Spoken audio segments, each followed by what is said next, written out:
असं वाटतं की त्यानंतर ज्या प्रकारे दिखना चाहिए डिस्प्ले आहे अगर ध्यान नहीं गया तो डिस्प्ले पे ध्यान आणि जाना। जसा तुम्ही उल्लेख केला, या देशामध्ये इनोव्हेटर्सची कमतरता कधीच नव्हती, पण त्या इनोव्हेटर्स करता संधी नव्हती, त्यांच्याकरता प्लॅटफॉर्म नव्हता।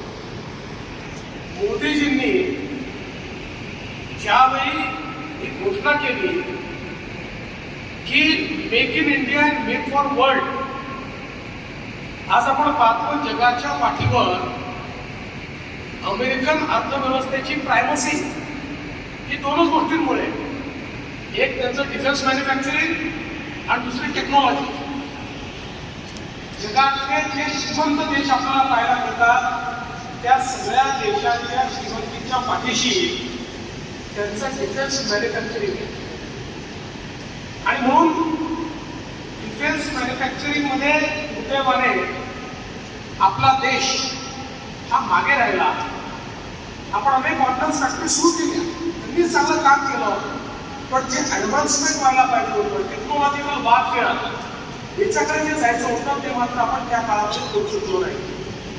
आपल्यापैकी अनेकांना माहिती आहे की कारगिलच्या युद्धामध्ये शत्रू ज्यावेळेस वर होता आणि शेकडो मीटर वर चढून आपले अधिकारी आणि सैनिक 18 वर्षाचे, 20 वर्षाचे, 22 वर्षाचे गेले, त्यावेळी वरून शत्रूला जे ॲडव्हान्टेज मिळालं, 400 पेक्षा जास्त आपल्या जवानांना आणि अधिकाऱ्यांना शहीद व्हावं लागलं। पण आज अशा प्रकारची परिस्थिती आली तर एका राफेलच्या भरोशावर आपण हाईटवर असलेल्या या सगळ्या शत्रूवर वाद करू शकतो। आपल्याला आपले अधिकारी त्या ठिकाणी पाठवण्याची आवश्यकता नाही, आपले सैनिक पाठवण्याची आवश्यकता नाही।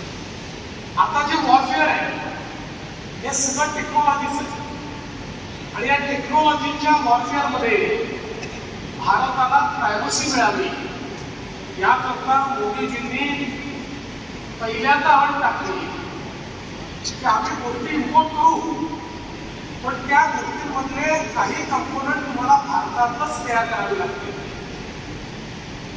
यापूर्वी कोणाच्या लक्षात आलं नव्हतं की जशी शस्त्रास्त्रांची आपल्याला गरज आहे तशी विकणाऱ्याला देखील गरज आहे।